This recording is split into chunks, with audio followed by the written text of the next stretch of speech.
Ufa, quanta unção. Saúde, amada igreja, na paz do Senhor Jesus. Podemos nos assentar. Povo abençoado. Com muita alegria que eu retorno a essa casa. Talvez alguns aqui me conheçam, mas eu estive aqui recém-convertido, há muitos anos atrás. Cheguei nessa igreja recém-convertido, com aquele primeiro amor que nós cantamos agora, e um amor que nunca se apagou, graças a Deus, só tem aumentado. Cheguei na irmã Regina, que eu não conhecia, embora eu tenha dado aula para o filho dela, não sabia que era a mãe do hoje pastor Eduardo, eu fui professor dele. E cheguei ali, sem ser membro dessa igreja, recém-convertido, cheguei para ela e falei, eu quero falar com o presidente da igreja. Ela falou, mas o que você quer? E eu falei, eu preciso montar uma sala de evangélicos para formar evangélicos no cursinho e colocá-los na Unicamp, na USP, na Unesp, para ganhar as universidades para Jesus, porque eu sou professor de cursinho e eu quero essa sala. E aí ela poderia ter pensado, ele não é membro, esse garoto é xarope da cabeça, mas não, ela passou para falar com o pastor Paulo, e ele ouviu aquele jovem cheio de amor, com vontade de fazer a obra, e ele mandou reunir o grupo aqui de jovens, sem nem me conhecer. E daquele grupo eu formei uma classe de evangélicos, e muitos foram aprovados no vestibular, e estão nas universidades pregando a palavra de Deus, para ganhar as universidades para Jesus. Então eu louvo a Deus por essa igreja, por essa disposição, por ter pego um jovem que tinha aquela chama de amor, e ainda permanece, e não ter apagado a chama, quando ela havia se iniciado, o que faz uma oportunidade. Vamos abrir para Deus em Salmos. Salmo 139, Salmo 139, versículo 13, 139, versículo 13. 139, versículo 13. Quem achou, diga amém. Glória a Deus. Diz assim a palavra de Deus. Tu criastes o íntimo do meu ser, e me teceste no ventre de minha mãe. Eu te louvo porque me fizeste de modo especial e admirável. Tuas obras são maravilhosas. Digo isso com convicção. Meus ossos não estavam escondidos de ti, quando em secreto fui formado e entretecido como nas profundezas da terra. Os teus olhos viram o meu embrião. Todos os dias determinados para mim foram escritos no teu livro, antes de qualquer um deles existir. Põe a mão no seu peito e diga assim comigo: eu não sou um acidente. Eu sou plano de Deus. E plano de Deus não nasceu para dar errado. Glória ao nome de Jesus. Amém. Meu nome é Ricardo Braga. Tenho 46 anos. Sou professor, empresário, secretário de cultura da cidade de Olambra. E auxilio o pastor Paulo Freire, e ele me auxilia agora na questão política. Mas nem sempre foi assim. Nasci em 65 no lar espírita. Minha família toda espírita. Como todo espírita, eu sempre ouvi falar de Deus, porque tinham fé em Deus. Tudo que eu aprendi de Deus foi através do Evangelho segundo Allan Kardec. Li os 400 livros que o Chico Xavier psicografou. Nosso Lar, Emmanuel, 50 anos depois. Li toda a literatura espírita que caía na minha mão, Zíbia Gasparetto, todo aquele trem do inferno. Também estudei cromoterapia, cristal, reiki, eubiose, racionalismo cristão. Li o Bhagavad Gita, que é o 9º livro dos Vedas, a Bíblia dos Krishna. E aí tinha uma busca por Deus. E achava, como o povo aí acha, que todos os caminhos levam a Deus. Não sabia aquela máxima: eu sou o caminho, a verdade e a vida. Ninguém vem ao Pai se não for por mim. Só Jesus leva a Deus. Não é Buda, não é Krishna, não é Maomé. Só Jesus leva a Deus. Mas eu tinha aquela fé e uma sede, uma busca constante de conhecer a Deus. O Evangelho segundo o Espiritismo, psicografado pelo Allan Kardec, na verdade tem passagens do Novo Testamento, retiradas da Bíblia, colocadas num novo livro, com interpretação do Espírito, de Espíritos. O diabo faz isso. O diabo não tem poder criador. Ele imita, ele engana, ele mente, ele rouba, ele mata. Ele veio desviar, usando a palavra de Deus, até os escolhidos, se possível. É o texto, fora do contexto, criando um pretexto para te levar para o inferno. E aí eu acreditava naquilo, e eu vivia aquilo. A minha mãe montou um centro espírita em casa. é um centro espírita kardecista, depois virou um terreiro de Umbanda. E o terreiro de Umbanda da minha mãe cresceu. De 600 a 1.000 pessoas frequentavam a minha casa por final de semana. E eu estava sendo preparado para ser chefe do terreiro. Tenho cortes no meu pulso, cor cinza, e tatuagens no meu corpo, porque estava sendo preparado para aquilo. Vários pactos. E lá no centro de Umbanda e kardecista, a gente pregava o quê? Caridade. A gente acreditava que pelas obras, pela caridade, se eu fosse honesto o suficiente, se eu fosse caridoso o suficiente, certamente eu alcançaria a prosperidade. Eu achava que era pelo que eu fizesse que Deus ia olhar para nós. Mas na verdade eu não tinha ideia da graça de Deus. Achava que Deus era alguém de barba branca, bem distante de mim, lá no alto, que não tinha nada a ver com meus pequenos problemas, que eu era responsável pela própria felicidade. E pregávamos isso, e críamos que sendo caridoso, bondoso, etc., nós alcançaríamos algum retorno. Mas quando as portas do centro espírita se fechavam, dentro da minha casa, isso não acontecia. A gente pregava aos outros caridade, paciência, mas quando fechavam-se as portas, dentro do meu lar, da minha casa, o meu pai não conversava com a minha mãe não falava com meu pai, os irmãos viviam brigados em insubordinação aos pais, não havia paz, não havia respeito, não havia misericórdia, e aí nasceu na minha mente a seguinte questão: se eu prego tudo isso, e faço tudo isso, por que não dá certo? O meu pai teve 5 empresas, todas elas faliram, e ele era um homem muito ambicioso, trabalhava muito, mas quando chegava no topo ela quebrava. Às vezes eu estava naquela casona com o carro na garagem, no outro dia o oficial de justiça penhorando todos os bens. E ele não conseguia estabilidade, nem financeira, nem emocional, nem familiar. Embora pregássemos isso, não havia essa verdade na minha casa. A última vez que o meu pai quebrou, era uma firma que ele abriu de mineração chamada Daigon. A empresa quebrou. Junto com meu pai faliram homens que investiram muito dinheiro lá. E esses homens ameaçaram meu pai de morte, disseram: eu perdi muito dinheiro porque acreditei em você, ou você devolve, ou a gente te mata. Com medo, o meu pai reuniu minha mãe e os filhos, e disse assim: vamos fugir de São Paulo, nós vamos embora daqui, porque estão me ameaçando de morte. E meu pai resolveu fugir, e fugiu com toda a família para o Ceará. Por que Ceará? O meu pai é cearense, a minha mãe é gaúcha, e eu sou paulistano. Por parte de avó, alemão e italiano. Por parte de pai, espanhol e português, quer dizer, vira-lata legítimo. Aí, meu pai pegou esse vira-lata que vos fala, junto com os outros vira-latinhas, meus irmãos, e nós fomos para Fortaleza. A minha avó em Fortaleza, que ainda está viva com 95 anos, ela teve 11 filhos homens, ela pariu um time de futebol todinho. O maior é o tio Jorge, com 2,10 metros. O menor é meu pai, com 1,80 m. Eu sou o menor dos meus primos. E meu pai achou que indo para Fortaleza, tendo ele muitos irmãos, 10 irmãos, ele iria ser recebido e os irmãos dariam uma força e ele ia sair daquela situação de falência. E não foi assim que aconteceu, porque quando nós íamos nas férias, a família toda recebia bem. Olha, vocês vieram, que bom! Mas agora não, estava chegando um homem falido com esposa e filhos. A família recebeu assim: não é que vocês vieram mesmo? Aquela alegria foi trocada por uma preocupação, porque não estava chegando uma família, estava chegando um problema.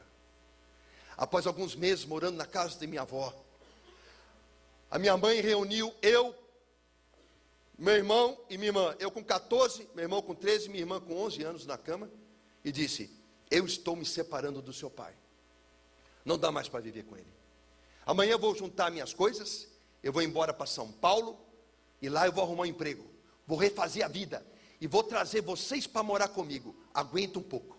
Assim ela disse, assim ela o fez. No dia seguinte ela juntou as malas, colocou as roupas, e foi embora para São Paulo. Deixando eu, meu irmão, minha irmã, com meu pai, que já era um homem intratável, e agora ele ficou insuportável. Ele dizia todos os dias: você não vale nada, você não vira nada, você não vai dar em nada, porque você é igualzinho a sua mãe, aquela pi. Quando eu tinha dinheiro, eu tinha família. Agora que eu não tenho dinheiro, eu não tenho família. Para que eu fui casar e ter esse monte de desgraçado dependendo de mim? Com 14 anos eu ouvi essas palavras de maldição, e no meu coração nasceu mágoa. A mágoa virou ressentimento, o ressentimento virou raiva, e a raiva virou ódio. Eu tinha ódio do meu pai. Escrevia para minha mãe relatando todos os momentos de angústia e decepção. Escrevia semanalmente. Semanalmente ela respondia, porque minha mãe era a referência de amor, que se fora. Aí escrevia semanalmente e as cartas dela começaram a demorar para vir, um mês.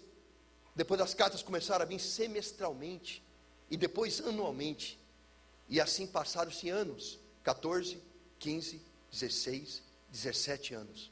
A minha mãe nos abandonou e não cumpriu a promessa de nos levar embora. Então eu pensei em cometer suicídio. Fui para o quintal da minha casa, desesperado, não aguentando mais aquela pressão, humilhação constante diária, e eu bebi veneno de planta. Só que o veneno da planta, ele tinha amônia, e na hora que eu coloquei a boca, a amônia me queimou as mucosas, e eu cuspi. Fui para o quarto com a boca queimada e ideia suicida. Eu tinha certeza que eu queria morrer. Eu só precisava encontrar a forma, porque eu não tinha medo de morrer, eu tinha medo de sentir dor. Cheguei no meu quarto com pensamento suicida, sentado na cama, desejo de morte bem arraigado no coração. Aleatoriamente, sem querer, eu olhei para a parede e vi o mapa do Brasil da revista Quatro Rodas. Chamou minha atenção que do mapa saltava uma linha vermelha. Eu não sei porquê, eu fui lá perto ver que linha era aquela. Estava escrito lá, BR-116. Ela vem do Piauí, passa pelo Ceará, atravessa o país inteiro, passa por São Paulo e Rio Grande do Sul. E naquele momento que eu vi aquela estrada tão comprida, me veio um pensamento na mente. Talvez a minha mãe não tenha me abandonado. Talvez ela esteja passando por algum problema e ela não quer me contar para não pesar ainda mais a minha situação. Então o desejo de morrer foi substituído pela vontade de viajar, encontrar a minha mãe, resolver os problemas que estavam pendentes e finalmente trazer meus irmãos e formatar a família de novo. Eu abandonei a ideia de morte e nasceu em mim a ideia de encontrar a minha mãe. E sem nenhum real no bolso, apenas com uma mochila nas costas, eu saí de Fortaleza a pé e atravessei 5 estados brasileiros andando em busca de amor de mãe. Eu sou empresário, secretário de cultura, professor, mas um dia eu fui morador de rua. Saí domingo, depois do Fantástico, com a mochila de roupa e nenhum real no bolso. Eu acreditava naquela época, vejam, eu tenho 46, o menino de 17 anos da minha geração era bem mais inocente do que o menino de 17 anos hoje. Eu saí acreditando que se eu pedisse carona, alguém daria. Se eu precisasse de algo, alguém ajudaria. E assim eu acreditei. Peguei o ônibus, desci na rua 13 de maio, em Fortaleza, e debaixo de uma placa, estava escrito assim, São Paulo, 3.500 quilômetros, eu comecei uma jornada. Caminhei a noite toda pedindo carona, ninguém parou. Quando deu 3:30 da manhã, deitei no acostamento da estrada, usei a mochila como travesseiro. Era a primeira noite que um menino de classe média alta, que nada lhe faltou na vida, ia dormir na rua, minha primeira noite na rua. Passou o caminhão, o chão tremeu, tive medo, imaginei que se alguém furasse o pneu, talvez procurasse o acostamento, iria passar por cima, não iria me ver. Então, dali do acostamento, fui para o meio do mato e adormeci. 5:30 da manhã, o sol no Nordeste já nasceu, e aquece e brilha, e eu acordei, dormi 2h30 apenas. Caminhei o dia todo sem comer nada, bebendo água em posto de gasolina somente, com fome, mas com vergonha de pedir comida. Caminhei o dia inteiro em jejum, e adormeci a segunda noite, debaixo de um cajueiro, próximo a um posto de gasolina, bem cansado, suado, com fome. Amanheceu a manhã do terceiro dia. Eu já estava uma noite, um dia e uma noite em jejum, caminhando sem repor as energias. Quando abri os olhos na manhã do terceiro dia, debaixo de um cajueiro, próximo a um posto de gasolina, pela primeira vez na vida, eu tive fome. Meus amados, o que vocês têm não é fome, o que vocês têm é apetite. Estou com vontade de comer algo, isso é apetite. A fome não, a fome é uma necessidade orgânica, é como respirar. Se eu fechar sua boca e seu nariz com a minha mão, você aguenta alguns minutos, mas logo você vai estar debatendo-se comigo, tentando desafogar. E aí você entra em desespero. A fome é assim também. Eu senti sudorese nas têmporas, as minhas mãos tremiam, tremores nas mãos, sentia ânsia de vômito, vomitava, só saía água, não tinha nada no estômago. Senti fraqueza, sentia que os sentidos iam desaparecer. com o restinho de força que eu tinha, eu fiquei de pé me apoiando na árvore, e olhei para o posto de gasolina, e lá estava 3 degraus e a lanchonete. A fome me tirou o nojo, me tirou o pudor, me tirou a vergonha. Eu só tinha fome e desespero, e para comer faria qualquer coisa. Caminhei sentindo que ia perder os sentidos até aquela lanchonete, subi os 3 degraus com muita dificuldade, apoiando-me no balcão, onde haviam caminhoneiros tomando café da manhã. Aquele cheiro de café fresco, aquele cheiro de pão com manteiga na chapa, me avolumou a sensação de fome. Então o moço veio em minha direção e eu disse: moço, estou faminto, estou com muita fome, eu venho de muito longe, eu estou para desmaiar na sua frente, o senhor tem alguma coisa para eu comer? Ele gritou comigo dizendo: essa hora, mal abri já tem gente pedindo, é o dia todinho, gente pedindo. Oh meu querido, abri agora, estou atendendo esse povo, volta outra hora. Quem tem fome, meus amados, não tem outra hora para voltar. Caminhei apoiando-me na parede com a minha mão, sentindo que ia desfalecer.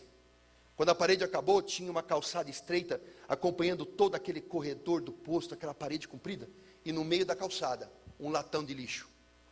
De lá saiu o cozinheiro cheio de pratos com resto de comida, provavelmente da janta da noite anterior. E ele jogou aquela comida no lixo. Caminhei até o lixo, fiz uma concha com a minha camiseta, disputando comida com baratas e formigas.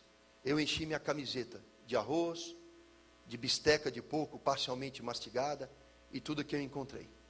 Dei 6 passos para fora daquela lata de lixo, sentado no chão de terra. Eu, pela primeira vez na vida, um menino de classe média alta, estava revirando lixo para almoçar. Eu comi pouco, porque o meu estômago estava muito pequeno, muito tempo em jejum. O pouquinho que eu comi já deu uma sensação de saciedade. Tive um sono incontrolável, deitei do lado e dormi por 6 horas consecutivas no chão.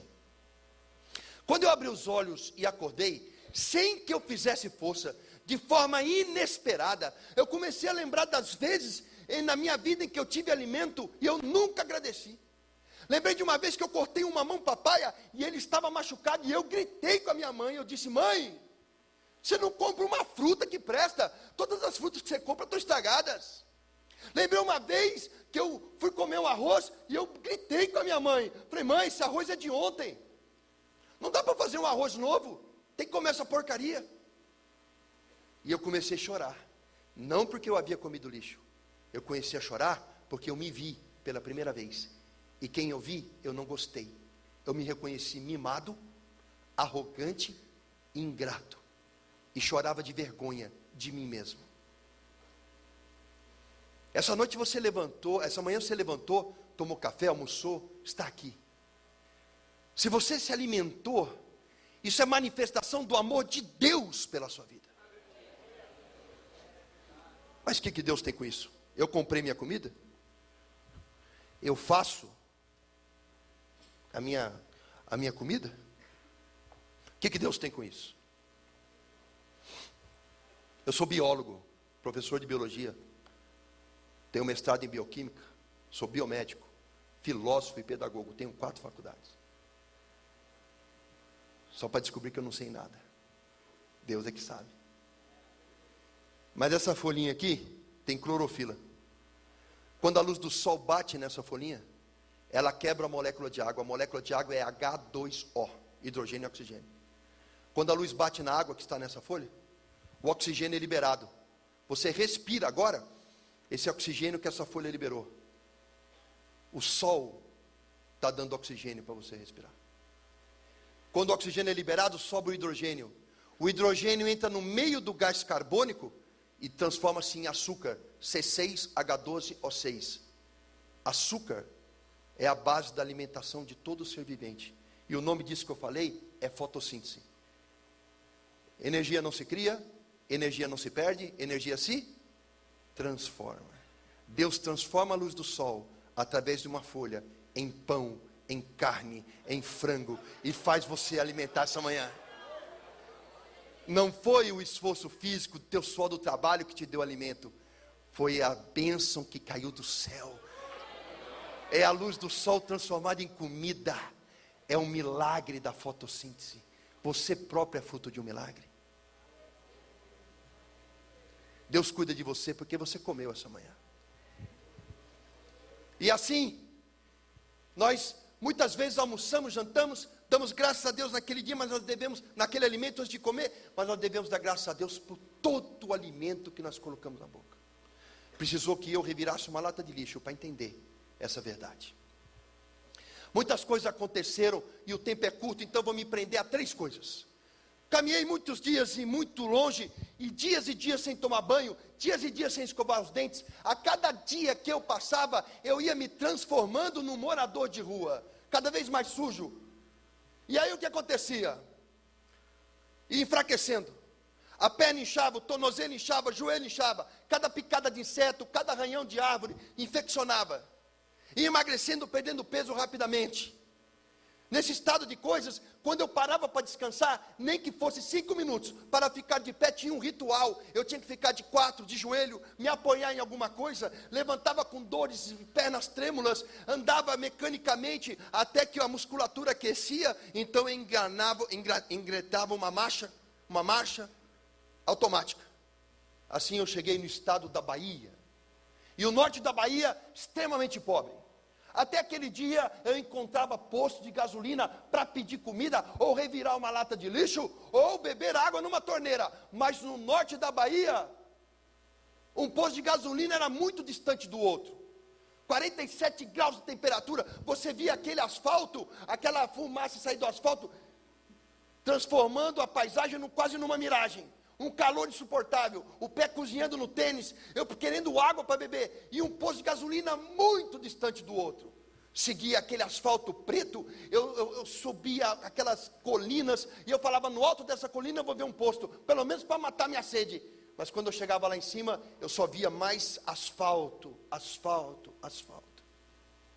Achando que eu ia desfalecer, caminhando, ouvindo apenas o som dos meus passos, ouvi um forró, uma música.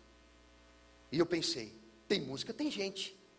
Saí da estrada em direção à música, caminhei numa bicada no meio do sertão, e lá na frente encontrei uma chácara linda, maravilhosa. Haviam vários carros novos ali, havia um cheiro de churrasco no ar, estava havendo uma festa. Cheguei no portão daquela casa, chique, com carro chique, uma festa cheia de gente, bati palma, toquei campainha, uma senhora apareceu, e eu disse, minha senhora, eu venho de muito longe, estou com muita sede, muita fome. A senhora tem alguma coisa para eu comer e beber?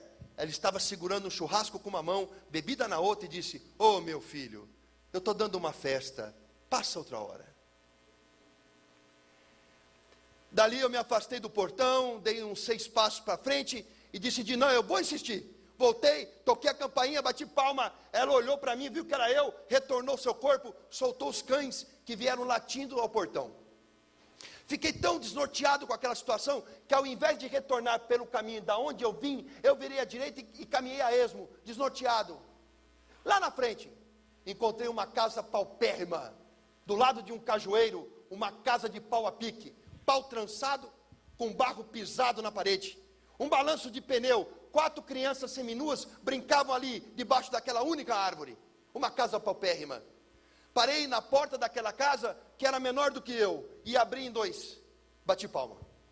Lá dentro apareceu uma senhora, pequenininha, acho que não tinha nem 1,5 metro, vestidinho de alça, pés no chão, pano amarrado no cabelo, o rosto dela tinha rugas profundas, como se fosse um papel amassado. Ela tinha a boca desfalcada de dentes, poucos dentes na boca. E ela disse, fala moço. Eu disse, a senhora tem alguma coisa para eu comer e para beber? Eu venho de muito longe, estou com muita fome e muita sede. Para falar a verdade, eu estou para desmaiar na sua porta. Ela falou, entra. Eu passei por uma sala que não tinha piso, era só barro pisado. Na sala também não tinha móveis, uma cadeira sequer não tinha, apenas redes enroladas e penduradas na parede. Passei pelo único quarto da casa cuja parede não chegava ao teto, que era feito de palha de carnaúba, nem telha tinha. A porta do quarto era uma cortina que corria num barbante. Cheguei à cozinha, onde tinha um único móvel, uma mesa de madeira e 2 bancos tipo de igreja sem encosto. Um fogão a lenha, uma prateleira, única prateleira, com 4 cabaças ali. essa mulher com alegria, diga comigo, alegria. Ela colocou um prato de aço esmaltado, gasto na minha frente. Me deu uma colher de alumínio na minha mão direita. Ela pegou uma caneca de alumínio amassada, fez um tibum numa água barrenta e salobra, a única água que ela tinha, e deu para eu beber. E com alegria, ela sacudiu as cabaças. Nenhuma fazia barulho. A última fez. Tch, tch. E ela disse: graças a Deus, ainda tem farinha. Com alegria, ela colocou farinha no prato. Ela colocou a água, a farinha de mandioca crua, conhecida no Nordeste como farinha d'água, ela inchou. Ela deu a colher de alumínio na minha mão, eu tinha dado, eu peguei aquela colher, aquela farinha, eu tremi, não conseguia comer, as lágrimas escorriam, e ela dizia: ô meu filho, por que você está chorando? Você não está com fome? Pode comer. Eu disse: como é que eu vou comer a única coisa que a senhora tem para dar para os seus filhos? Ela sorriu com um olhar de ternura que eu nunca vou esquecer, com aquela boca faltando dentes, o sorriso mais lindo que eu já vi na minha vida. E ela disse: pode comer, porque na minha casa, filho de Deus nenhum passa fome. Amanhã Jesus dá mais. Até aquele dia eu tinha ouvido falar de fé, mas eu nunca tinha visto fé. Hebreus 11 diz que fé é a certeza das coisas que não se veem, a certeza das coisas que se esperam. Obrigado, querido. Isso é fé. Até aquele dia eu tinha ouvido falar de fé, alguém que tem fé, mas eu nunca tinha visto alguém viver a fé. Aquela mulher tinha todas as razões para olhar para as circunstâncias e desanimar. Ela tinha o rosto envelhecido, ela não tinha beleza na sua boca. Ela tinha 4 crianças famintas e seminuas. Ela tinha uma casa paupérrima, construída, quiçá, com a força das suas próprias mãos.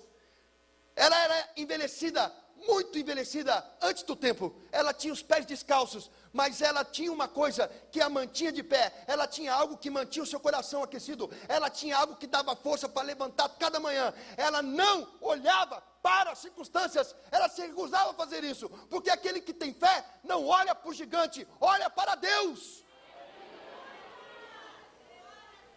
Como que você veio aqui hoje? Desanimado? Será que você entrou pelas portas dessa igreja abatido por um problema? Esse problema não é maior do que o teu Deus. Aquele que olha para o problema, que se prende às circunstâncias, ele é amedrontado, acuado por ela. Mas aquela mulher disse aquela frase: na minha casa, filhos de Deus nenhum passa fome, porque amanhã Jesus dá mais. Portanto, ela tinha os olhos de águia, os olhos dela estavam na fé em Deus. Ela tinha um olhar acima dos problemas. E da onde vinha aquela ternura no olho? Da onde vinha aquele sorriso, aquela alegria genuína? Da fé e do Espírito que habitava no corpo dela, aquecendo o seu coração, tirando os olhos dela da circunstância, dizendo: filha, viva pela fé, viva pela fé. Em nome de Jesus. Peguei minha mochila, comi, peguei minha mochila, dei a ela, disse: nenhuma dessas roupas te serve, essa mochila não serve para a senhora, mas a senhora aceita, é a única coisa que eu tenho, a senhora pode vender, pode trocar, faça o que a senhora quiser. Ela aceitou. Saí daquela casa, só com a camiseta, shorts, um tênis que já quase não existia, e voltei para a estrada alimentado. Caminhei muitos quilômetros, passei por muitos lugares. Quando chegou no estado de Minas Gerais, era julho, e fazia frio. Numa alta madrugada, a neblina na estrada, uma garoa fina, o frio nos ossos. Eu vi ali uma luz de posto de gasolina neon difusa na neblina. E eu pensei: eu preciso encontrar um lugar para dormir essa noite, porque o frio vai me matar. Caminhei apressado até aquele posto, a chuva engrossou um pouquinho, todo molhado. Eu deitei do lado de uma bomba de combustível, recolhendo meus braços para dentro da camiseta. Quando lá de trás, sem que eu percebesse, veio o vigia do posto e me chutou as costas gritando: pingaiada! Isso é hora de um pinguço vir dormir aqui no posto. Eu não sei se você já tomou um chute nas costas, uma bolada ou caiu. O fato é que quando a gente leva uma pancada nas costas, o ar nos falta, nós não conseguimos respirar. Eu não conseguia responder nada a ele. E ele dizia: olha aí, não consegue nem ficar de pé, não consegue falar, está bêbado. E pisou na minha cabeça, pisou nas minhas costas, chutou minhas costelas. E eu saí com a cara no chão, me arrastando para fugir daquela surra, até depois da marquise do posto, quando ele parou de me bater, porque a chuva havia engrossado. Com o rosto em lama, fui até um pneu de um caminhão, com dores, fome, frio, fiquei de pé. Dei a volta pelo posto de gasolina, lá atrás, pelo meio do mato. Entrei no banheiro, sujo de posto. E do lado de uma privada, cheia de excremento humano, tinha sua descarga quebrada. Peguei papel de enxugar a mão, peguei papel higiênico, coloquei dentro da camiseta para tentar me aquecer. Fechei o ferrolinho com a mão. Olhei para o teto e comecei a chorar, porque eu lembrei que todos os dias da minha vida, eu tinha uma cama, eu tinha um cobertor, eu tinha um travesseiro, e eu tinha uma família, e eu nunca disse muito obrigado, Deus. Se você tem um colchão para dormir hoje, você agradeça a Deus. Nada contra você ter o melhor colchão, querer a melhor cama, querer a melhor casa, o melhor carro, nada contra, mas tudo contra você não agradecer a Deus pelas coisas que você tem. Porque se você tem algo, isso é manifestação do amor de Deus por você. E eu chorei muito, porque lembrei das coisas que eu tinha no passado e nunca valorizei. Saí daquele posto de gasolina na manhã e caminhei muito doído, cheio de manchas, muitos quilômetros, até que eu cheguei na cidade de Peixe Gordo, no Rio de Janeiro. Havia na beira da estrada, era noite, uma casa de prostituição, luz vermelha, vários caminhoneiros parados à porta daquela casa, forró, e uma prostituta sentada do lado de fora num banco, com um copo de café na mão. A prostituta disse para mim: vem cá, moço. Eu dava um passo e parava. Vem cá, moço. Eu dava um passo e parava. Naquela hora eu percebi que o deserto pelo qual eu estava atravessando havia me transformado em outra pessoa. Talvez você tenha chegado nessa igreja atravessando um deserto da separação, da traição, da falta de recursos, da dívida. Talvez você tenha chegado aqui atravessando o deserto do medo, da depressão, da ansiedade, da angústia, da falta de fé. Não sei por qual deserto você atravessa. Eu sei de uma coisa: o deserto não é só um lugar sem esperança, sem água e sem comida. O deserto também, ele tem a capacidade de roubar de você a identidade. Na Bíblia tem um caso assim. O rei Davi disse: alguém da casa de Saul, que eu ainda posso abençoar. Disseram: ah sim, um príncipe no deserto, o nome dele é Mefibosete, coxo de ambos os pés. O rei Davi mandou buscar Mefibosete. Quando Mefibosete chega à presença do rei Davi, ele diz: quem sou eu, um cão morto, para que tu te lembres de mim? Ele era um príncipe, ele estava no deserto, mas ele não se via como tal, ele se via como um cão morto, porque o deserto lhe roubou a identidade. Talvez o deserto pelo qual você atravessa esteja lhe roubando a identidade. Talvez o diabo esteja mentindo para você, dizendo que você nasceu para dar errado, que nada que você faz prospera. Talvez o diabo esteja mentindo, tentando tirar de você a identidade de príncipe. Quanto vale essa nota? Quanto vale essa nota? Quanto? E agora, quanto vale essa nota? Quanto? Quanto vale essa nota agora? R$100? O deserto faz isso. Ele te amassa, ele te suja, ele te pisa. Mas assim como essa nota para Deus, você não perde valor.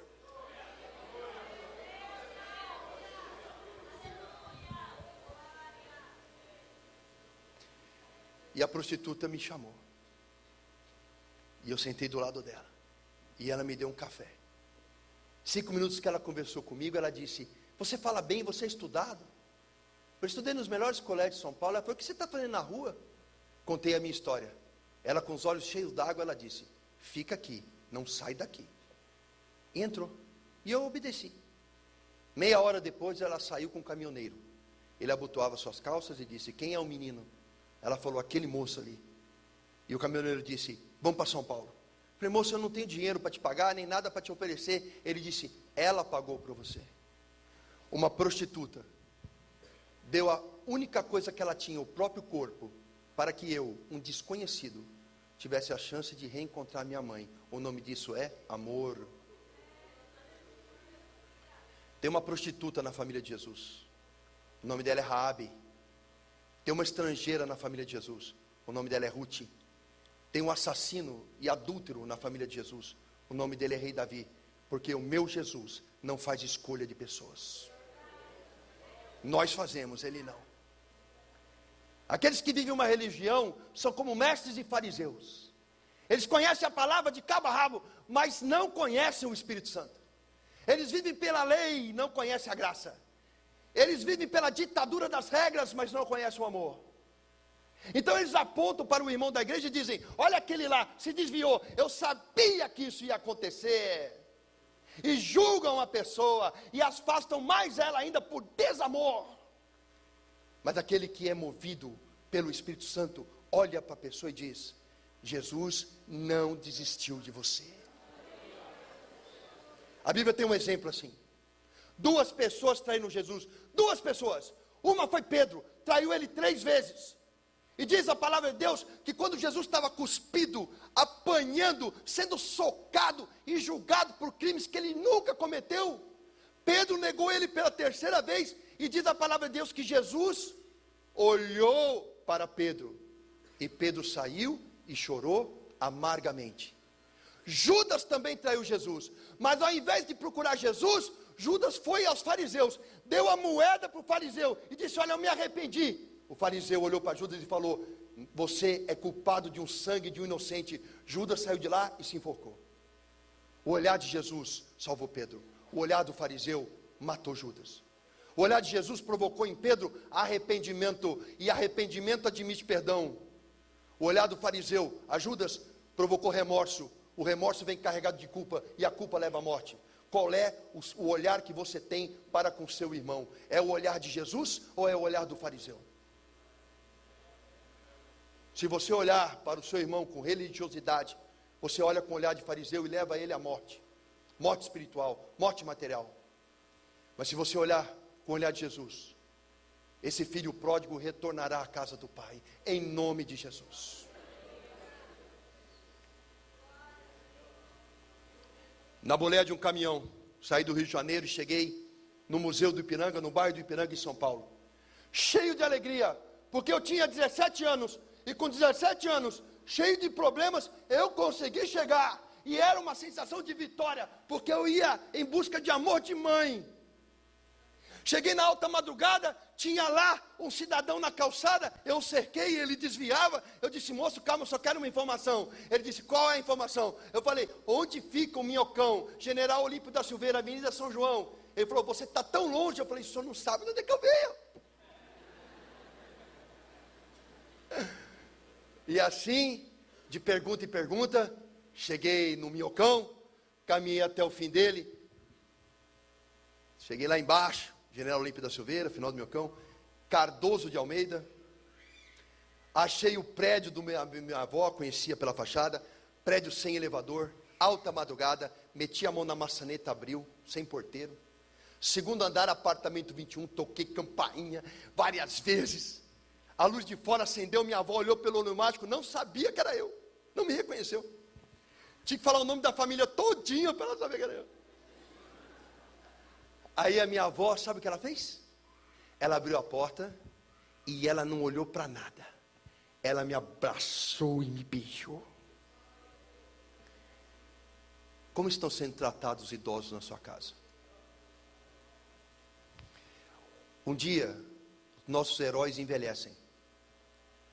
Quando nós temos 8 anos de idade e uma mão grande e larga de um pai segura a nossa, a gente sente aquela segurança de que nada vai acontecer porque tem aquela proteção.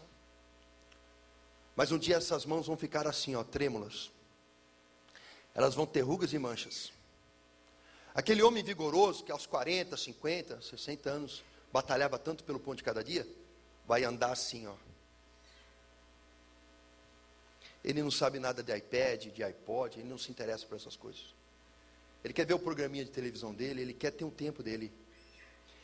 Ele repete as coisas porque não lembra nem do que ele acabou de dizer. Reclama e geme o tempo todo. E nós, porque não estamos acostumados a ver nossos heróis fracos, porque achamos que eles estão fracos, embora eles não estejam, nós deixamos de visitá-los. Nós abandonamos pai, mãe, avô e avó ao esquecimento. Quando alguém lembra de um idoso na casa, é no dia de festa, vai lá, pega ele, leva, põe ele no canto da mesa e ninguém conversa com ele, afinal de contas fala devagar, repete, tem assunto que não me interessa. Alguém lembra, fala lá, avó, o que você comeu? Você quer um prato de comida? Alguém faz um prato de comida, dá para a avó, e a avó fica contemplando 4, 5 gerações que vieram dela. A coluna da casa está abandonada no seio da família. Mas se algum dia acontecer com você de você perder tudo, de você ficar sujo, doente, miserável, é naquele corpo alquebrado e dolorido, naquelas mãos trêmulas que abrigam o mesmo espírito que te pegou no colo no primeiro dia de vida, que você vai encontrar a força e o amor para ficar de pé. Porque minha avó não olhou para a minha sujeira, minha avó não olhou para a minha miséria, minha avó não olhou para os meus problemas, a minha avó só me abraçou e beijou. Como estão sendo tratados os idosos na sua casa? Eles merecem um lugar de honra, e não é uma opção, é uma ordem. Amarás o Senhor teu pai e tua mãe, para que teus dias sejam prósperos na terra. É um mandamento. Minha avó mandou eu tomar banho, e eu fui.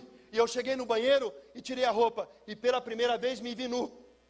Não enxergava a cor da minha pele, eram placas e placas de fuligem, de gordura. Olhava para o meu cabelo empastado, comprido. Gustavo, olhava lá, meu cabelo empastado e comprido. Olhei meus dentes no espelho, eu não enxergava a divisão entre eles, passava a língua, era uma crosta. Fui fazer xixi, saiu sangue. Abri o chuveiro, aquela água quente, o primeiro banho, quente. Aquela água quente caía, ela não me esquentava só a pele, mas me esquentava os ossos, fazia o sabonete no corpo, fazia pouca espuma, tamanha era a sujeira, o mesmo com o shampoo, saía aquela água preta pelo ralo, eu apoiei as mãos na parede e chorei, porque todos os dias da minha vida eu tive um banho quente, e eu nunca disse muito obrigado, nunca.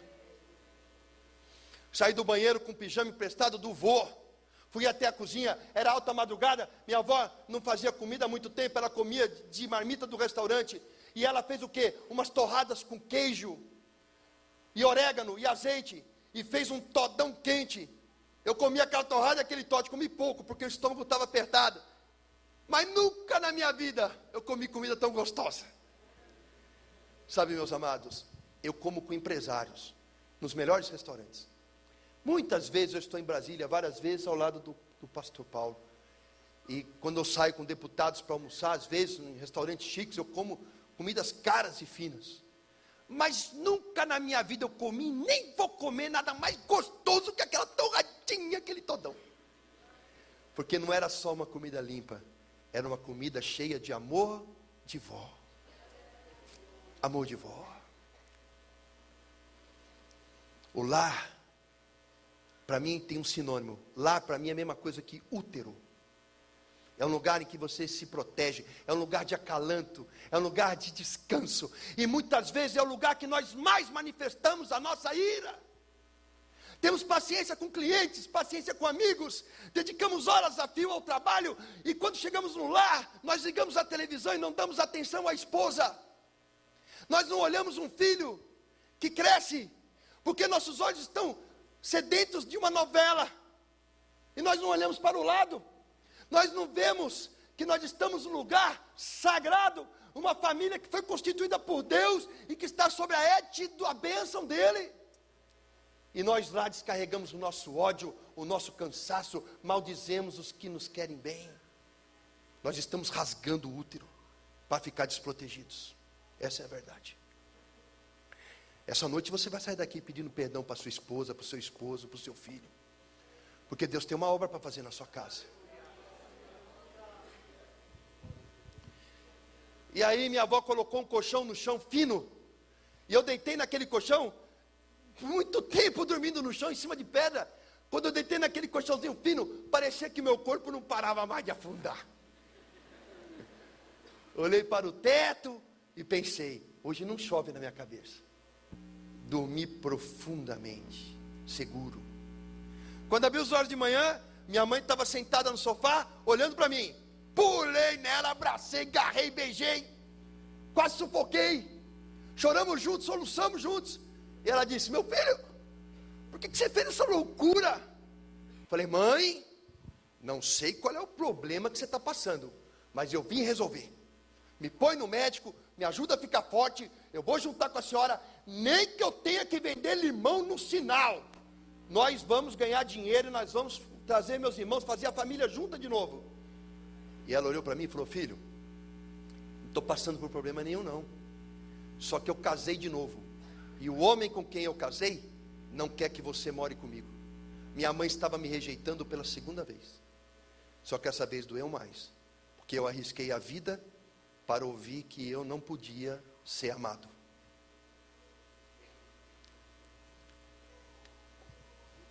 Ela complementou dizendo, ele é muito rico, tem dinheiro, não vai faltar nada para você.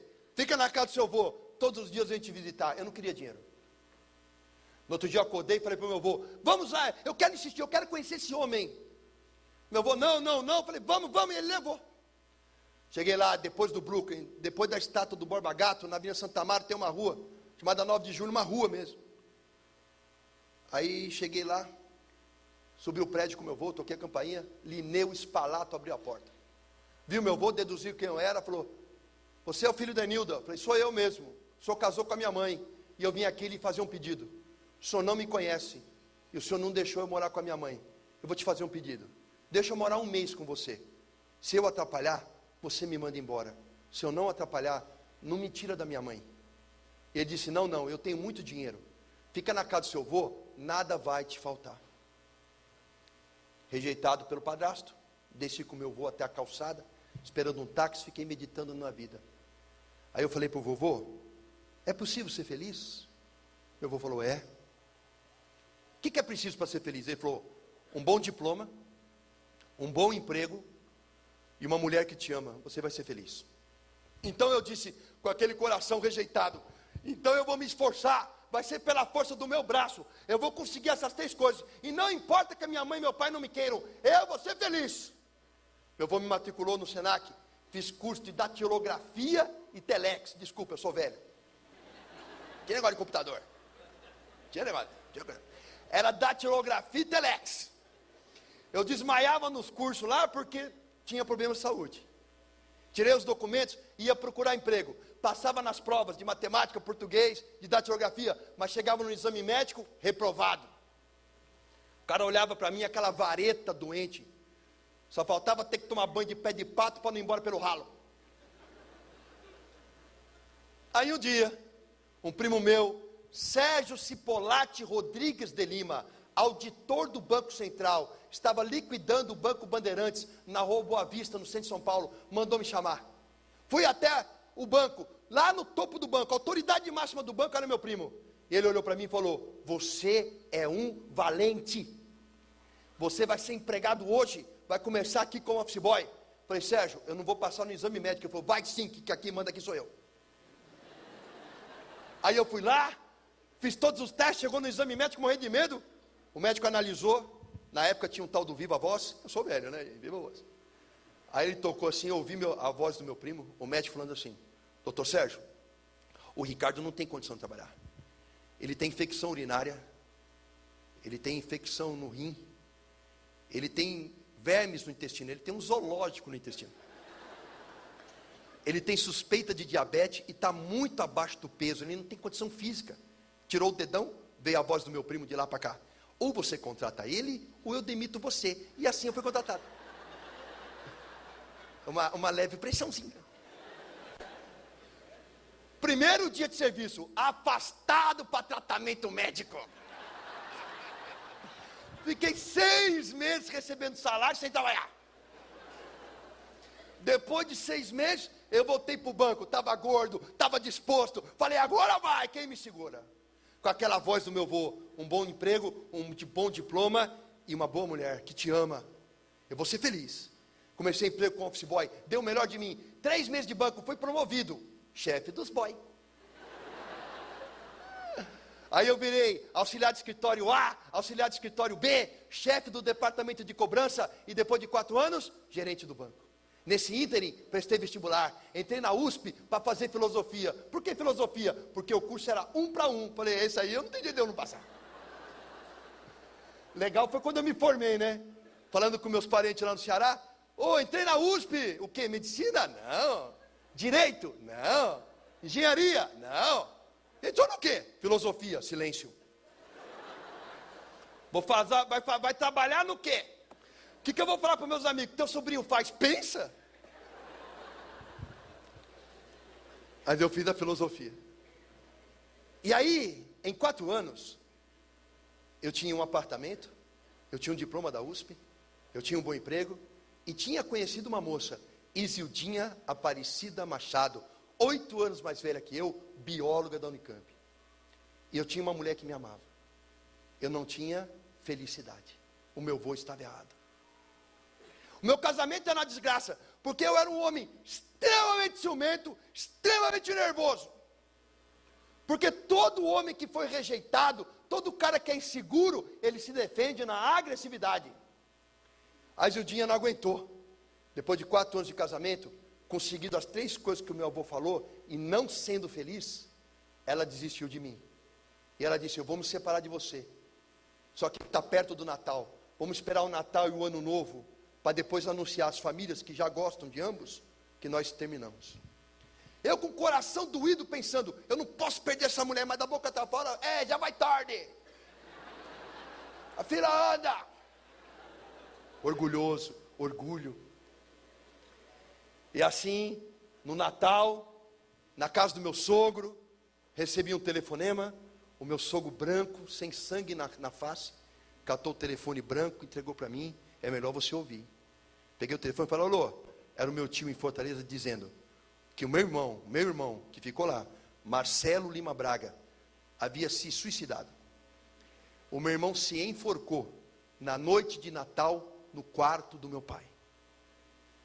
Peguei o carro do meu sogro, fui até o aeroporto de Congonhas, minha mãe já estava me esperando. No avião, indo para Fortaleza, ela dizia assim, quem matou meu filho? Eu falei, mãe, não sei. Morreu de acidente? Foi doença? Eu não tinha coragem de dizer para ela que o filho dela tinha se enforcado. Chegou no aeroporto em Fortaleza, vi a família, eu contei, mãe, o Marcelo tirou a própria vida. Minha mãe deu um grito e caiu no chão. Fomos ao velório, meu pai veio na minha direção, eu soquei meu pai. Os meus tios pularam em cima de mim. O tio Jorge médico me deu uma injeção, eu apaguei. Quando abri os olhos, eu estava no apartamento onde o meu irmão havia se enforcado. Era madrugada. O meu pai estava encostado na porta, olhando a parede que o meu irmão se enforcou, fumando um cigarro atrás do outro, porque o chão estava cheio de bituca. Eu queria sair daquela cama e jogar meu pai pela janela, porque o ódio que eu tinha dele era um ódio de morte. Não consegui. Quando o dia amanheceu, levantei da cama, o meu pai e eu nos cruzamos no corredor, eu olhei para o olho dele, vi um homem destruído, e eu apontei o dedo para ele e falei, bem feito. Eu pensei em te matar essa noite, mas eu quero que você morra devagar, de remorso. O meu irmão deixou um menino, Gustavo Ventura Braga, com 2 anos de idade, lá em Fortaleza, ele morreu e deixou um filho. A minha mãe falou, volta sozinho para São Paulo, avisa o teu padrasto que eu não vou. O teu irmão deixou um filho que está sem pai, eu vou cuidar desse menino. E minha mãe ficou em Fortaleza para cuidar do neto, e eu voltei para São Paulo sozinho, novamente separado de minha mãe. Cheguei em São Paulo, casamento terminado, irmão suicida, mãe no Ceará. Desisti de tudo, larguei o emprego. Dividimos o apartamento em 2 na venda do divórcio. Peguei todo o dinheiro que tinha e trocava a noite pelo dia. Nas noites de São Paulo, sem trabalhar, vivia de uísque e cerveja, nas boates de prostituição. Trocava a noite pelo dia. A minha esperança era que alguém, numa briga de bar, desse uma facada em mim, desse um tiro em mim. E assim passaram anos, 2, 3 anos, até que, um dia no Bexiga, no Café Piu Piu, tomando cerveja num bar, uma namorada minha da época, Mariana Melilo Sauer, médica infectologista do Hospital do Servidor Público, na época estudante de medicina, fazia medicina na Fundação ABC. Ela chegou até meu ouvido e disse, seu pai infartou, morreu. Eu levantei um brinde na mesa com um copo de cerveja na mão e disse: vamos brindar. Todo mundo brindou comigo. Estão brindando a quê? Eu falei: a morte de um desgraçado. Esse era o meu coração. Resolvi abandonar tudo, largar São Paulo, largar tudo, largar a namorada também. Porque quem está no mundo pensa assim: está com problema no casamento? Troca de mulher. Está com problema no emprego? Arruma 10 empregos. Ora, se o problema está dentro de você, para onde você for, você leva consigo. Problemas não servem para você fugir dele, servem para você enfrentá-los. Prestei vestibular, porque eu tinha uma boa base de estudo. Entrei na Unicamp no curso de biologia, sem um tostão, quebrado, destruído, acreditando que eu devia morrer. Fui morar na moradia de estudante, que é de graça. Peguei a bolsa do Vale Alimentação, que a Unicamp dá para quem não tem dinheiro para comprar comida, para comer no bandejão. Peguei uma bolsa de emprego, para ganhar um salário mínimo, trabalhando por semana na Unicamp. Fazendo biologia, com 6 meses de curso. Arrumei emprego de professor no COC. Professor estagiário. Passei 6 meses dando aula, os alunos fizeram abaixinado para me contratar como professor definitivo. Virei professor de cursinho. Salário, 14 mil reais por mês. Dando aula onde? Campinas, Franca, Ribeirão, Vinhedo.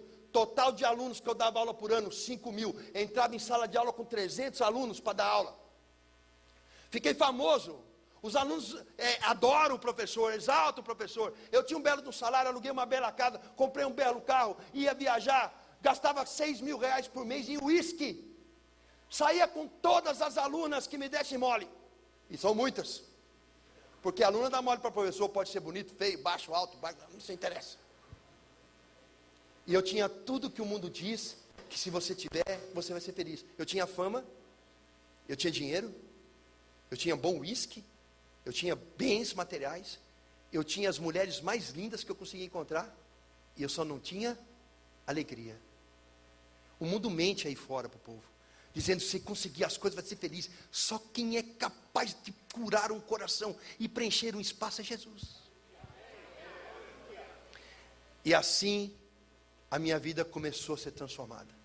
Porque num dia na Unicamp, bêbado, com os pés em cima de uma caixa de cerveja, de calção, sem camisa, com as minhas tatuagens expostas, numa mesa cheia de médicos e biólogos, passa uma crente, uma filha de Deus Altíssimo, uma evangélica que veio do encontro com o Senhor Jesus. Ela não tinha uma Bíblia debaixo do braço, ela não pregou a palavra para mim, ela só passou. E ela estava tão cheia do Espírito, que quando ela olhou para mim, o meu olhar cruzou com o dela segundos. E eu vi naquela mulher algo diferente, uma paz, uma alegria, uma coisa que eu não conseguia definir. E parecia que ela não pisava no chão, mas ela andava em nuvens. E eu perguntei ao povo que estava na mesa: quem é essa moça? Disseram-me: é Elaine Peters. Mas ela estuda biologia? Sim, ela está aqui. Mas como é que eu nunca vi ela? Não, ela não vai para balada nenhuma, ela é crente. E eu olhei assim e pensei: como uma pessoa que estuda biologia na Unicamp pode ser crente? Crente é coisa para ignorante. Eu li a Bíblia já, eu li a Bíblia. Acreditar que o mar se abre, que o sol para, que o machado flutua e que o sujeito fica 3 dias dentro de um peixe é coisa para louco. Isso é alegoria. Ela não pode ser crente. Mas na verdade eu estava incomodado com o que ela tinha no olhar. Levantei daquela mesa, eu falei: eu vou falar com essa mulher de Bíblia, eu vou dar um nó na cabeça dela, porque eu estudei Aristóteles, Heráclito, Platão, Dionísio, estudei Jean Paul Sartre, estudei Simone de Beauvoir, Nietzsche, Freud, Karl Marx, eu li o Capital. Eu falei: eu vou pegar essa mulher, mas eu vou dar um nó na cabeça dessa crente. Vou lá, cheio de cerveja, cheguei do lado da crente, Helene, ela cheia do Espírito, e eu cheio de cerveja. Adivinha quem ganhou? Aí eu cheguei: Helene, você chama Helene, né? Pô, chama Cepacol. Meu apelido é Cepacol, por causa do meu queixo. Aquele boneco do Cepacol que juro. Alguns alunos me chamam de Buzz Lightyear do Toy Story. E outros do Senhor Incrível agora. Né? Aí, eu cheguei para Helene e falei: Helene, criticando. Falei: você é crente? Ela deu 3 pulinhos para o lado e falou: graças a Deus. Eu não falei nada, mas eu pensei: crente e louca. Eu falei: Helene, eu quero conversar sobre a Bíblia. Eu já li a Bíblia todinha. Ela falou, não vou conversar com você não, você está bêbado. Quando é que nós vamos conversar? Outro dia nós conversamos. Passou uma semana, a Helene não saía do meu pensamento, é Deus trabalhando. Aí encontrei com ela na Unicamp e corri. Helene, vamos falar da Bíblia hoje? Ela falou, não, você está bêbado. Quando você estiver bom, a gente conversa. Eu falei, filha, eu estou bêbado todo dia, eu não vou acordar. Ela falou, eu estou orando e Deus vai preparar o momento. E preparou. Uma semana depois, andando em Barão Geraldo, eu vi um restaurante por quilo, tive vontade de entrar, e entrei. Nunca tinha entrado lá. A Helene estava comendo. Ela olhou para mim, ela fez aquela cara de não, um mala, né? Eu fui lá, sentei na frente dela, falei, Helene, não bebi nada. Vamos falar da Bíblia. Ela falou, quer conhecer Jesus? Eu falei, Jesus? O da cruz? Conheço, todo mundo conhece. O da cruz? Eu falei, não, você não conhece. Você conhece o Jesus da cruz, eu conheço o Jesus que está vivo. Quer ir na igreja comigo domingo? Depois da igreja a gente conversa. Eu pensei, já fui em centro de Umbanda, Quimbanda, Candomblé, já fui em Hare Krishna, igreja evangélica? É mole. Falei, eu vou. Ela falou, você vai mesmo? Falei, vou, domingo na minha casa. Falei, tudo bem. Eu fui, eu não sabia, mas ela ligou lá para a mãe dela, pastora Miriam Peters, a esposa do pastor Hans Peters, físico da Universidade Federal do Paraná. A pastora pegou o avião de Curitiba para Campinas. Ela e a Helene dobraram o joelho, jejuaram e oraram pela minha vida e eu não sabia. Domingo, eu fui para a igreja de camiseta, regata e moto. Eu tinha carro, mas fui de moto. Eu pensei, a Helene é bonita, a gente vai para a igreja, ela vai, gadinho.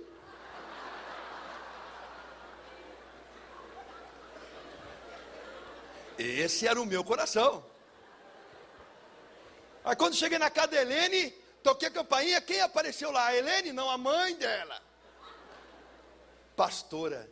Ela correu no corredor, me abraçou, me apertou, chorando, e disse no meu ouvido, Jesus te ama e eu também. Eu não falei nada, mas eu pensei, essa loucura é de família. Aí falei, eu estou de moto, nós somos em 3, como fazemos? Ela, nem a que for a pé, nós vamos para a igreja. Pegamos o ônibus e fomos. Chegamos na igreja, chegamos no meio do louvor, o povo estava lá adorando ao Senhor, em línguas, orou, quando sorou, e a Roma Súria, canta lá, e eu olhava aquilo, eu falei, o que é isso? Olhei para o lado para falar com a Helene estava assim.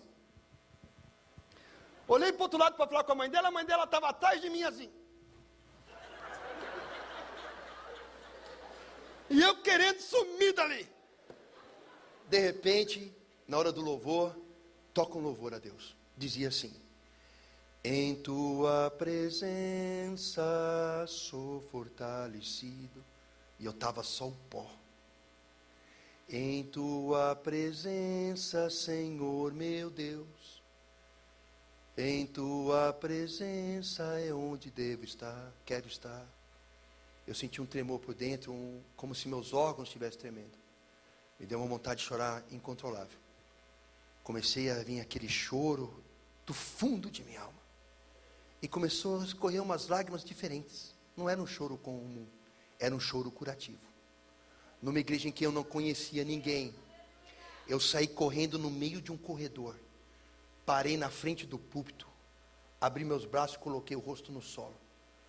A pastora Márcia Perucci mandou parar o culto, pegou um vidro de azeite, derramou todo em mim e disse, o Espírito Santo de Deus está me dizendo que hoje eu estou consagrando um verdadeiro adorador. Assumi a posição fetal. E é como a mão de Deus tivesse entrado em mim. Eu comecei a chorar copiosamente. Chorei a perda do meu irmão. Chorei a mágoa da rejeição. Chorei a maldição das palavras do meu pai. Chorei o abandono, chorei a sujeira, chorei a miséria. E à medida em que eu chorava, o meu coração se alegrava e cicatrizava. Quando eu levantei daquele chão, como Paulo no deserto, eu estava cheio do Espírito e renascido em Cristo. O peso do mundo não estava mais sobre mim. E eu tinha uma alegria que eu não conseguia controlar. Uma alegria que o diploma não deu, que o casamento não deu, que o dinheiro não deu. Uma alegria que eu não conseguia conter. E o brilho nos olhos que a Helene também tinha. E eu descobri o que era aquele brilho. O nome do brilho é Espírito Santo de Deus. Entrei no ônibus com a Bíblia na mão que eu acabei de ganhar, sujo de azeite e feliz. E eu gritava para pastor e família dentro do ônibus na hora de voltar: agora eu sou crente?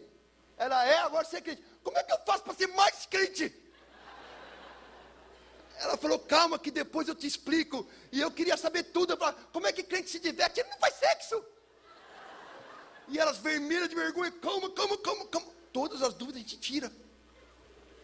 Cheguei em casa pulando como a Helena estava, cheio do Espírito Santo. Moravam 2 metros comigo. Um é meu amigo até hoje, doutor James Novaes. Ele é doutor mesmo, ele fez mestrado e doutorado em psiquiatria, ele é psiquiatra. Ele me viu de um jeito diferente, cheio de óleo, com a Bíblia na mão. Ele falou: calma, você surtou. Meus amados, eu estou surtado há 9 anos. Fui dormir. Eu dormi profundamente. Eu dormi como nos braços de Deus. Acordei no outro dia e fui dar aula. Levei um livro de biologia e levei a Bíblia. Entrei no cursinho, os alunos não entenderam nada.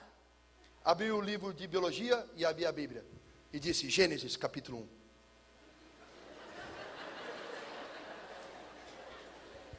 E a terra é vazia e sem forma. Biologia. No começo a terra era um conglomerado de gases tóxicos, unidos por um centro de gravidade, vazia de vida e sem forma. A Bíblia está certa. Gênesis capítulo 1.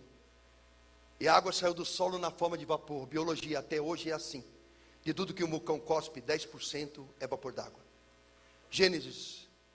E Deus criou as ervas do campo e depois os seres vivos. Biologia. Quem faz fotossíntese das ervas do campo sustentam todos que respiram e fermentam os outros seres vivos. A Bíblia está certa. Gênesis. E Deus criou o homem do barro. Biologia. Carbono, hidrogênio, nitrogênio e oxigênio. Formaram a primeira molécula orgânica, um ácido nucleico, em meio aquoso no barro. A Bíblia está certa. Levantei a Bíblia numa sala de aula com 300 alunos e disse: se ele está certo no começo, ele está certo no final. Vamos baixar a cabeça e se arrepender, porque Cristo vive.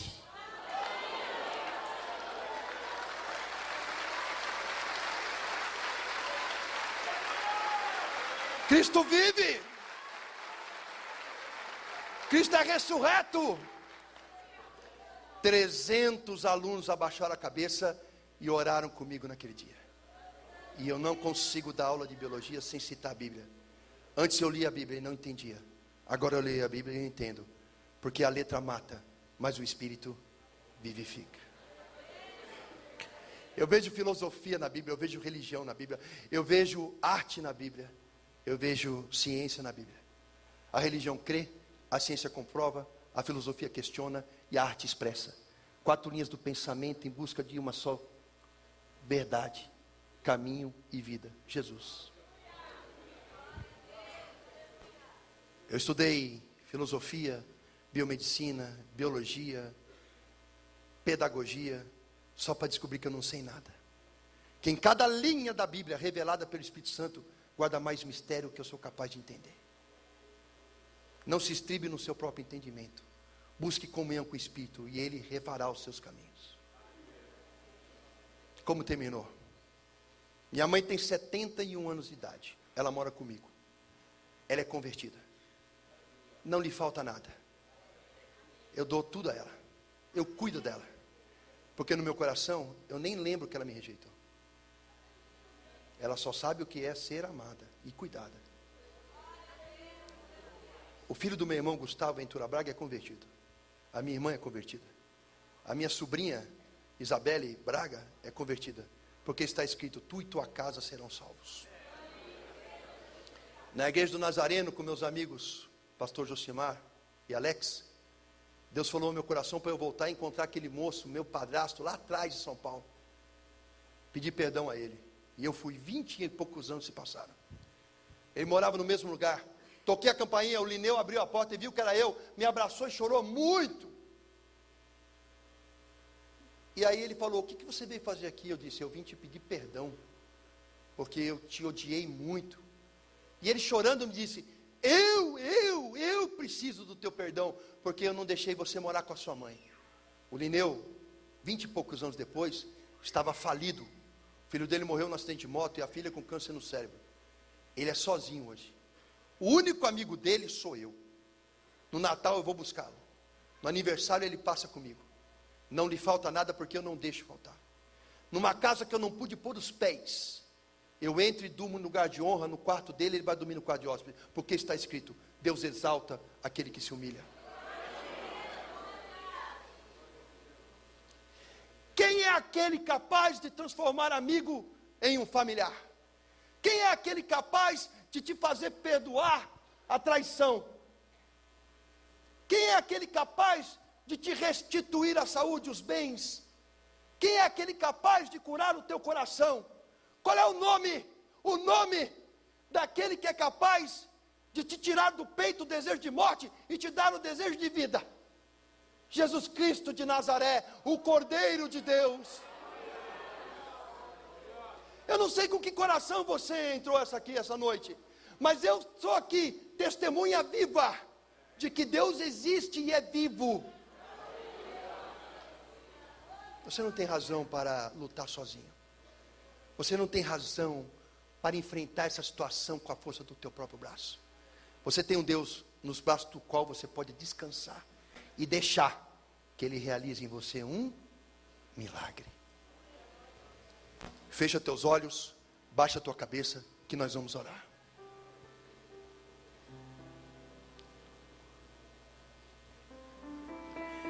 Eu não quero que você pense em mais nada agora.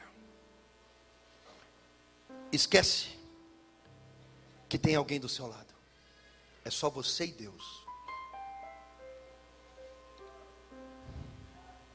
Busca na sua mente a pessoa de Jesus.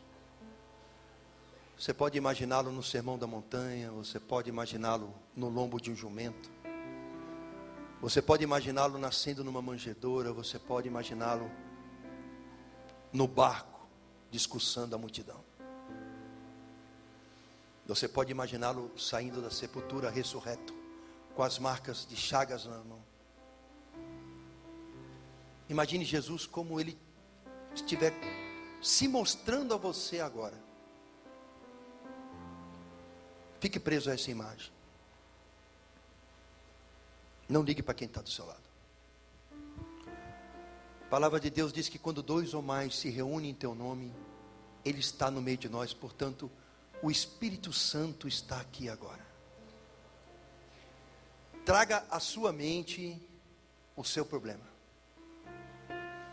Talvez seu pai e sua mãe tenham rejeitado você desde o ventre. E o diabo está falando na sua cabeça há anos, dizendo: você não merece, você não vale nada. Mas nessa noite Deus está dizendo a você: ainda que teu pai e tua mãe te rejeitem, eu não me esquecerei de ti, porque o teu nome está marcado na palma da minha mão. Talvez o diabo tenha dito a você que você não vale nada, que não vale a pena sonhar, que tudo que você faz dá errado. Mas essa noite Deus está dizendo para você: eu é que sei os planos que tenho para vós. São planos de bem, não de mal. Talvez você tenha uma enfermidade. Talvez tenha reumatismo. Talvez a sua doença seja na coluna, no músculo, no órgão, caroços, dificuldade de andar. Talvez você tenha problemas na sua alma, feridas que não cicatrizam, uma traição, uma quebra de aliança, uma palavra de maldição. Mas o Espírito Santo está dizendo para você que Ele levou sobre si todas as nossas dores, nossas enfermidades, todas as maldições, estava sobre Ele. E pelas suas pisaduras nós fomos sarados. O castigo que nos trouxe a paz estava sobre Ele. Eu declaro no nome de Jesus que você é próspero, que você é abençoado. Eu repreendo a ação de Satanás na sua vida no nome de Jesus. Todo espírito contrário a Deus saia da sua vida e da sua família agora, em nome de Jesus. Todo espírito de incredulidade, Todo espírito de rejeição fora, em nome de Jesus. Todas as dívidas, dificuldades financeiras, espírito de derrota, saia da sua vida agora em nome de Jesus. Toda mágoa provocada por uma palavra maldita na sua vida, no casamento, saia de você agora, da sua vida, em nome de Jesus. No nome de Jesus eu quebro a autoridade, a legalidade do inferno sobre ti, porque você foi lavado pelo sangue do Cordeiro, inculpável em seus caminhos. Que o Senhor Jesus te abençoe e te guarde, que faça resplandecer o seu rosto sobre ti, que tenha muita misericórdia de ti, e que te dê a paz. Palmas para Jesus.